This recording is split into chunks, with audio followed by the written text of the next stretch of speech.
할렐루야. 예배하는 저와 여러분에게 하나님의 은혜가 함께 하시기를 간절히 소망합니다. 예, 오늘 함께 나눌 주제는 하나님의 자녀됨, 하나님의 양자됨, 성경에서 기록하고 있는 대로 하나님의 양자가 되었다는 주제를 가지고 함께 말씀을 나누고자 합니다.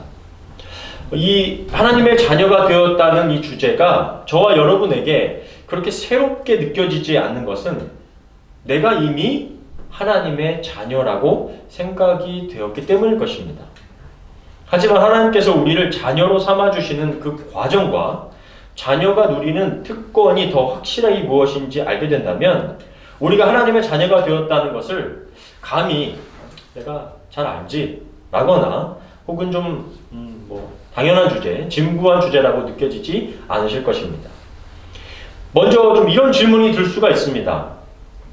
하나님께서 우리를 창조하셨기 때문에 모든 인간은 다 하나님의 자녀들이 아닌가라는 것이죠. 이것은 하나님이 우리의 아버지 되신다는 성경적인 개념이 보편적으로 모든 사람을 다 구원하실 것이라는 착각이다라는 것을 먼저 좀 짚고 넘어가야 합니다. 만약 모든 인간이 다 하나님의 자녀라면 누구도 양자가 될 필요가 없고 성경에서 굳이 이 양자의 개념을 끌어다가 우리가 하나님의 자녀가 되었다고 강조할 필요가 없기 때문일 것입니다. 그래서 하나님의 자녀가 되었다는 것을 먼저 조금 이렇게 분명하게 구분할 필요가 있습니다. 첫째로 자녀가 된 것은 칭의를 얻은 것과는 다른 개념입니다. 우리가 지난주에 칭의에 대해서 함께 나눴었죠? 미래에 있을 하나님의 심판을 지금 먼저 의롭다라고 선고하신 것이다. 이것이 칭의라고 나눴습니다. 그런데 한번 그 칭의의 개념을 생각하면서 이렇게 한번 생각해 보시죠. 판사가 무죄 판결을 내렸다고 해서 무죄 판결을 받은 그 피고가 판사 집에 가서 아들의 특권을 누릴 수는 없죠. 그건 이상하고 좀 이해가 안 되는 행동입니다. 자, 두 번째로 양자가 된다는 것은 중생, 즉 거듭남을 경험하는 것과도 다릅니다. 우리가 지지난주에 이제 거듭남에 대해서 배웠었죠. 거듭남 자체가 하나님의 자녀가 되는 것은 아니라는 겁니다.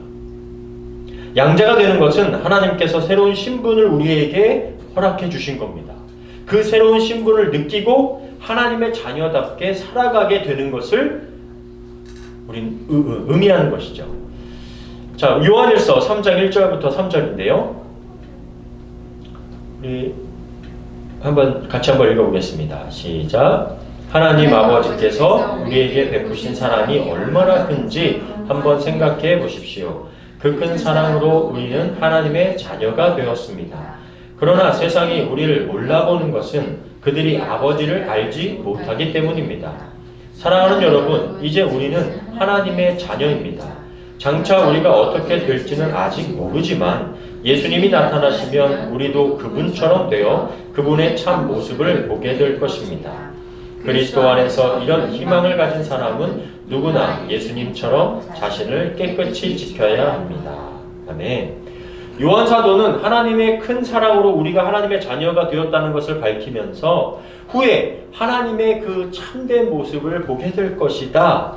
이런 희망을 가지고 있는 사람은 예수님처럼 자신을 깨끗하게 지켜야 한다 라고 말하고 있습니다.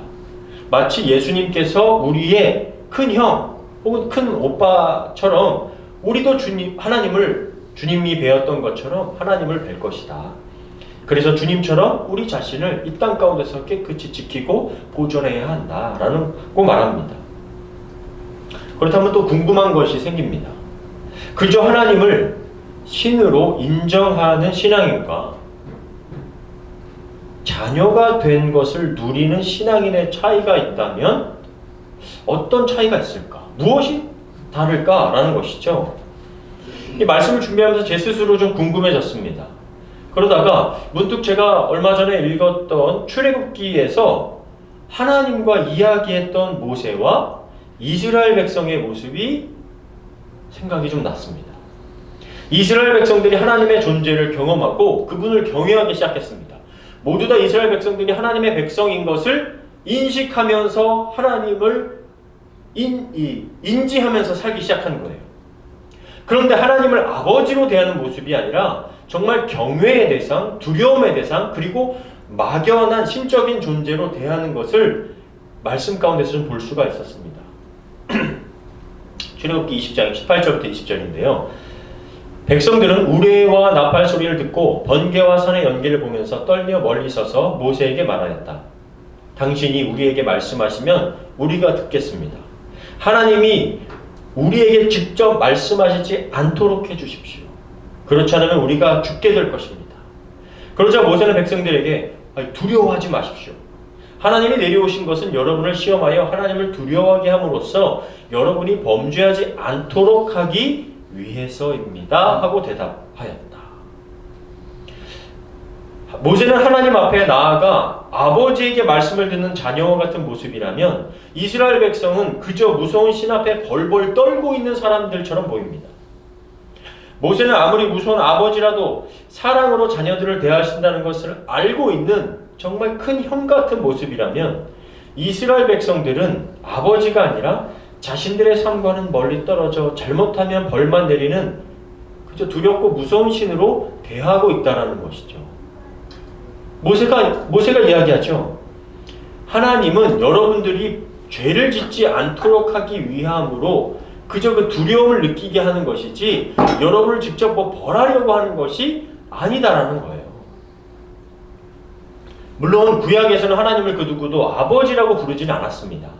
구약에서는 하나님을 부르는 호칭이 여호와, 하나님, 엘로힘, 엘샤다이 이런 다른 호칭으로 하나님을 부르는 것을 볼 수 있고, 하나님을 만나거나 하나님의 사자를 본 것은 자신이 죽을 수도 있는 것처럼 두려워하고 있어요. 오늘 이야기 나눴던 사사 기드온도 마찬가지였습니다. 하나님께서 기드온에게 미디안과 싸워 승리하시는 사명을 주시는데 그때 기드온이 하나님의 사자를 만난 뒤에 모습을 보면 좀 분명히 알 수 있습니다. 사사기 6장 22절 23절인데요. 같이 한번 읽겠습니다. 시작. 기드온이 그가 여호와의 사자인 줄을 알고 이르되 슬프도소이다. 주 여호와여, 내가 여호와의 사자를 대면하여 보았나이다 하니 여호와께서 그에게 이르시되 너는 안심하라, 두려워하지 말라, 죽지 아니하리라 하시니라. 좀 과장해서 이야기하면 모세와 이스라엘 백성들 모두 하나님 앞에 가까이 나아갈 수 있었어요. 신의 산으로 부르실 때도 너희들 몸을 다 성결하게 하고 거룩하게 하고 신의 산으로 올라와라 라고 했는데 이스라엘 백성들은 그 두려움 때문에 하나님 앞에 가까이 나아갈 수가 없었어요. 어쩌면 자녀됨으로써 누리는 그 축복을 이스라엘 백성들이 두려움 때문에 거부했다고 볼 수가 있습니다. 사사 기드온도 마찬가지죠. 이 이야기는 결국 하나님의 거룩함 앞에서 죄인된 인간은 두려워하고 죽을 수밖에 없다는 것을 보여주는 겁니다. 그리고 하나님과 인간의 분명한 간극이 있음을 말씀해 주시는 것이죠. 그런데 그와 같은 분명한 차이가 예수님으로 인해서 이제는 달라지게 된 겁니다. 예수님께서 우리와 하나님과 우리와의 사이를 다시 화목하게 하셨고 다시 연결해 주셨고 우리가 하나님 앞으로 나아갈 수 있게 해주신 겁니다. 주님으로 인해 우리가 하나님을 아버지라고 부를 수 있게 된 것이에요. 하나님께서 우리의 아버지가 되어주신다는 것은 정말 놀라운 일이 아닐 수 없습니다. 그렇다면 도대체 하나님의 자녀가 된다는 것, 양자가 된다는 것은 어떤 의미일까요? 우리 갈라디아서와 에베소서 말씀만 한번 읽어보도록 하겠습니다. 갈라디아서 4장 6절 7절 시작. 너희가 아들임으로 하나님이 그 아들의 영을 우리 마음 가운데 보내사 아빠 아버지라 부르게 하셨느니라. 그러므로 내가 이후로는 종이 아니요 아들이니 아들이면 하나님으로 말미암아 유업을 받을 자니라. 에베소서 1장 4절 5절 시작. 곧 창세전에 그리스도 안에서 우리를 택하사 우리로 사랑 안에서 그 앞에 거룩하고 흠이 없게 하시려고 그 기쁘신 뜻대로 우리를 예정하사 예수 그리스도로 말미암아 자기의 아들들이 되게 하셨으니. 아멘.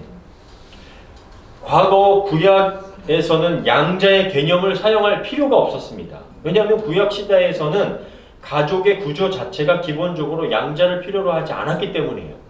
왜냐면 뭐 아브라함 같은 경우도 아들을 낳을 수가 없으니까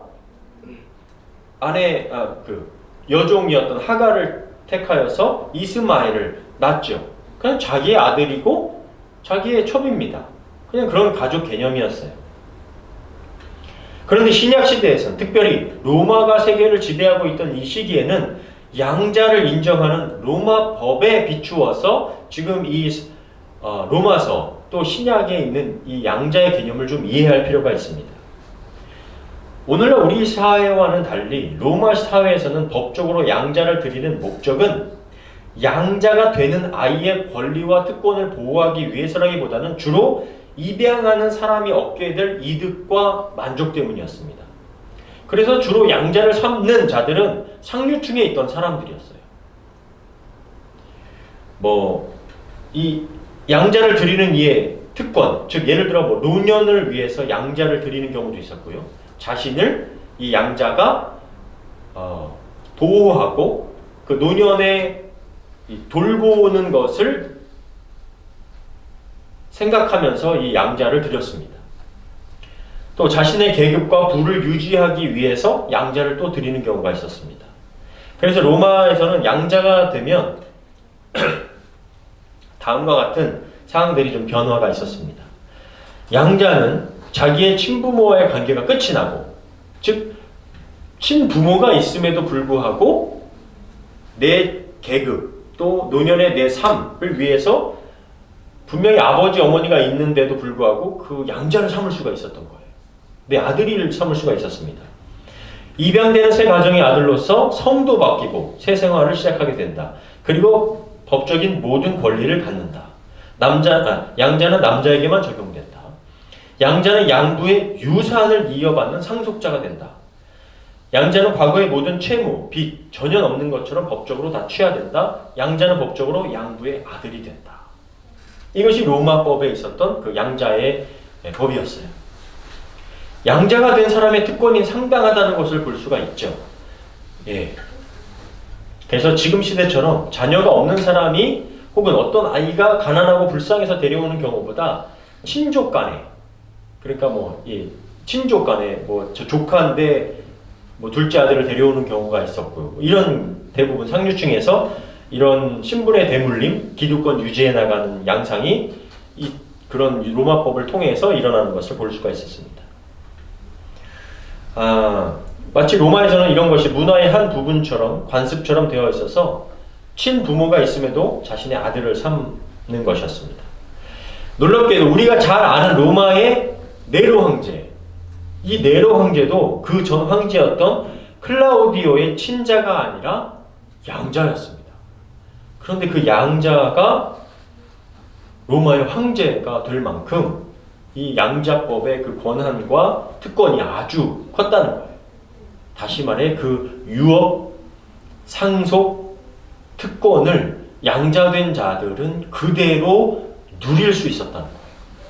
그 개념을 가지고 지금 바울 사도가 우리가 하나님의 양자가 되었다는 개념을 사용하고 있는 거예요. 그만큼 그 특권을 우리가 다 누릴 것이다. 누구처럼? 예수 그리스도처럼. 우리가 본래 죄의 자녀들이었는데 이제는 하나님의 자녀가 되었다는 것을 강조하기 위해서 이 양자의 개념을 설명하는 거예요. 죄가 우리의 친부였는데, 죄가 우리의 아버지였는데 그 죄의 권세에서 벗어나 새로운 양부, 하나님의 권세에 속하게 되고 들어가게 되었다는 거예요. 예전에 아버지였던 죄가 우리를 합법적으로 다스렸는데 이제는 그 합법적 지배의 권한을 박탈당하고 없어졌고, 누구로 인해서? 예수 그리스도로 인해서. 새 아버지 되신 하나님께서 우리를 양자 삼으심으로 하나님의 법 아래에 들어가서 살게 되었다는 거예요. 더 이상 과거의 망나니 같은 죄가 우리에게 법적으로 효력을 발휘하지 못한다라는 겁니다. 죄에게 그 대가를 치르시고 아버지의 권한을 가져오신 이가 예수 그리스도이십니다. 주님을 통해서 이제 하나님이 우리의 아버지가 되신 거예요. 그렇다면 양자가 된다는 것은 왜 중요할까요?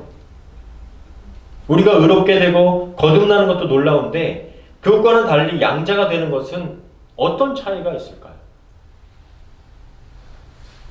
가장 중요한 건 아버지 하나님과 자녀된 우리가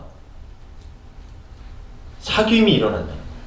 친밀해진다는 겁니다. 그냥 단순히 법적 관계가 아니라 이제 아버지와 아들과의 관계, 아버지와 딸과의 관계, 친밀과 사귐이 관계가 생긴다는 거예요. 과거에는 아버지를 아버지라고 부르지 못했습니다. 홍길동처럼 아버지를 아버지라고 부르지 못하고 형을 형으로 부르지 못한 친밀하고 친근한 존재로서의 하나님이 아니라 두렵고 무섭고 완고하신 분처럼 정의의 재판관처럼 느껴졌었는데 이제는 그런 하나님이 아니라는 거죠. 물론 하나님께서 그런 분이 아니심에도 불구하고 구약 성경을 읽고 느껴지고 보여지는 하나님은 뭐 전쟁의 신, 파괴와 멸절의 신처럼 보여졌을 수도 있습니다. 그런 오해를 불러일으킬 만한 사건들이 있었죠. 그런데 신약에 오면서 예수님의 가르침과 그분의 모습을 통해 하나님은 완전히 다른 분으로 보여지고 가르쳐지기 시작합니다. 성경을 연구하는 많은 학자들도 바로 예수님의 가르침이 특이하고 과거의 선지자들과는 다른 부분이 바로 하나님을 아버지라고 부르게 했다는 거예요. 제자들이 예수님에게 어느 날 예수님, 저희에게도 기도를 좀 가르쳐 주십시오 라고 요청할 때 가르쳐 주신 기도가 뭐죠? 저희가 매주 하고 있는 주기도문이에요. 주기도문의 시작이 어떻게 됩니까? 그러므로 너는 이렇게 기도하라. 하늘에 계신 우리 아버지여. 요한복음 17장 21절. 아버지여, 아버지께서 내 안에 내가 아버지 안에 있는 것 같이 그들도 다 하나가 되어 우리 안에 있게 하사 세상으로 아버지께서 나를 보내신 것을 믿게 하옵소서. 예수님은 계속해서 하나님이 우리 아버지 되신다는 것을 가르쳐 주셨다는 거예요. 그 당시 하나님을 아버지라고 부르는 건 말이 안 되는 거였어요. 감히 함부로 하나님을 어떻게 아버지라고 부르는가? 자신 스스로를 내가 아버지라고 부르는 건 나를 하나님의 아들이라고 말하는 거잖아요. 그러니까 이게 말이 안 되는 가르침이었단 말이죠. 그래서 예수님께서 대제사장들과 종교 지도자들의 미움을 받고 십자가로 끌려가신 이유 중에 하나도 바로 하나님을 아버지라고 부르고 자신을 내가 하나님의 아들이라고 했기 때문인 거예요. 요한복음 10장 32절, 33절 그리고 36절입니다. 예수께서 대답하시되 내가 아버지로 말미암아 여러 가지 선한 일로 너희에게 보였거늘 그 중에 어떤 일로 나를 돌로 치려하거느냐? 유대인들이 대답하되 선한 일로 말미암아 우리가 너를 돌로 치려는 것이 아니라 신성 모독으로 인함이니 내가 사람이 되어 자칭 하나님이라 함이노라. 36절 하물며 아버지께서 거룩하게 하사 세상에 보내신 자가 나는 하나님의 아들이라 하는 것으로 너희가 어찌 신성 모독이라 하느냐. 내가 하나님의 아들인데 아들이 아버지를 부르는 것에 대해서 어떻게 신성모독이라고 하느냐. 계속해서 이런 가르침과 예수님의 행함이 결국 십자가까지 나아가게 했다는 겁니다. 더불어 우리도 너희도 너희 아버지가 하나님이시다를 알려주시기 위해 이 땅에서 자녀된 삶을 직접 사셨던 것이죠. 이처럼 예수님을 통해 우리가 하나님의 양자가 된 것을 알고 우리가 더 이상 죄의 지배하였던 종이 아니라 하나님의 자녀가 되었던 것을 하나님이 증거해 주십니다. 그렇다면 어떻게 하나님의 자녀가 되었다는 분명한 증거가 있을까요? 어떻게 하나님의 자녀가 되었다는 것을 우리 스스로 좀 확신할 수가 있는 거죠? 여러분 어떻게 아세요? 그런 확신이 좀 있어야 되지 않겠어요? 그죠? 세 가지로 짧게 보겠습니다.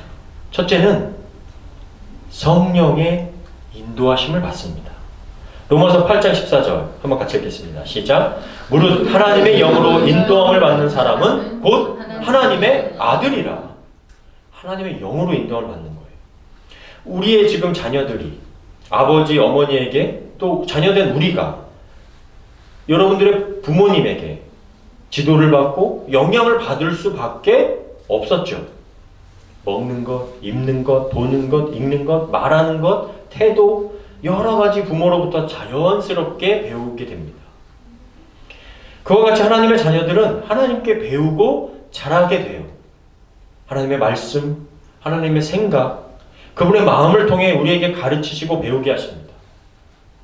그게 어떤 막 특별한 게 아닐 수 있어요. 그런데 여러분의 삶을 우리가 하나님을 믿음으로 말미암아 하나님의 삶의 방향들이 조금씩 변화되고 하나님의 말씀이 궁금해지고 하나님이 무엇을 원하실지를 자꾸 생각하게 되는 것, 그것이 하나님의 영으로 인도함을 받는 거예요. 특별히 하나님의 영, 성령의 인도함을 받는 삶, 이 땅에서 사는 우리가 죄와는 상반되게 살도록 인도하세요.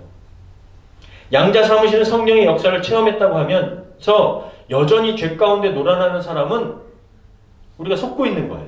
내가 하나님의 아들이라고 하면서 죄의 습관대로 살아가는 것, 그건 내가 속고 있는 겁니다. 성령이 거하시는 사람은 죄에 대해 새로운 태도가 생겨날 수밖에 없습니다. 죄가 싫어지고 죄가 멀어지게 됩니다. 이것이 성령의 인도를 받는 삶의 첫 번째 증거입니다. 두 번째는 하나님을 아빠, 아버지라고 부르십니다. 로마서 8장 15절 한번 같이 읽어보겠습니다. 시작. 너희는 다시 무서워하는 종의 영을 받지 아니하고 양자의 영을 받았으므로 우리가 아빠, 아버지라고 부르짖느니라. 아멘. 하나님을 믿지 않는데 하나님을 아버지라고 부를 수 있는 사람은 거의 없습니다. 여러분 가운데 교회 다니시기 전에 혹시 하나님을 아버지라고 불러보신 적이 있으세요? 교회를 전혀 나오시지 않으시기 전에 하나님 아버지, 뭐 장난으로다도 이렇게 해보신 적이 있으신가요? 아마 없을 겁니다. 그게 개념도 없으실 뿐만 아니라 하나님이 내 아버지라고 생각하는 그 생각조차를 할 수 없기 때문입니다. 하나님 그냥 뭐 장난 삼아서 하나님을 믿지 않으실 때 어려운 일이 있어요. 신이 있다면 하나님 아버지 부처님 뭐 있다면 도와주세요. 뭐 이런 장난은 혹시 해보신 적 있으실지 몰라도 아버지라고 부르기는 어려우셨을 겁니다. 그런데 제가 이 말씀을 준비하면서 좀 더 분명하게 다시 알게 되는 게 있습니다. 아빠, 아버지라고 부르는 것에 대해서 이 15절 말씀을 보면 우리가 그냥 아빠, 하나님 아버지라고 부를 수 있게 된 정도라고 생각하는데 그게 아닙니다. 말씀을 자세히 보면 아빠, 아버지라고 뭐라고 되어 있죠? 부르짖느니라 라고 하죠. 여기서 사용된 이 부르짖다라는 헬라어가 크라제인입니다. 이 단어가 사용된 성경 구절을 한번 보겠습니다. 마가복음 15장 34절인데요. 제9시에 예수께서 크게 소리 지르시되 엘리 엘리 라마 사박다니 하시니 이를 번역하면 나의 하나님 어찌하여 나를 버리셨나이까 하는 뜻이라. 크게 소리 지르시되, 십자가상에 예수님께서 크게 소리셨다는 단어가 크라제입니다. 이게 그냥 엘리 엘리 라마 사박다니 이게 아니에요.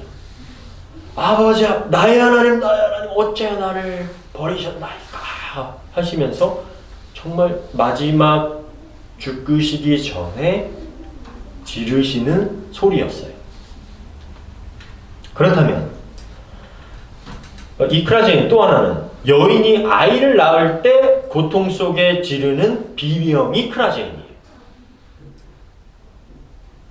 그렇다면 로마서 8장 15절에 아빠, 아버지라고 부르짖느니라 라고 하는 것은 그저 어린아이가 아빠, 아버지라고 하는 게 아니라 이렇게 잠잠하게 뭔가 평안하게 부르짖는 게 아니라 어디가 발을 헛디뎌서 어린애가 막 자빠 와우 하고 이제 막 아빠를 막 이렇게 하는 거거나 아니면 어느 위험한 순간에 아빠 뭐 이렇게 울부짖음에 가까운 그 부르짖음이 아빠, 아버지라고 하는 거예요. 하나님을 향해서 이런 부르짖음을 할 수 있는 것이 바로 양자의 영이 내 안에 함께 하신다는 증거예요.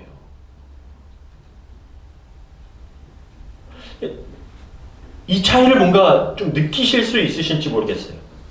하나님의 도움을 간절하게 구할 수 있는 모습이 우리 안에 있을 때 양자의 영이 우리 안에 있다고 하는 거예요.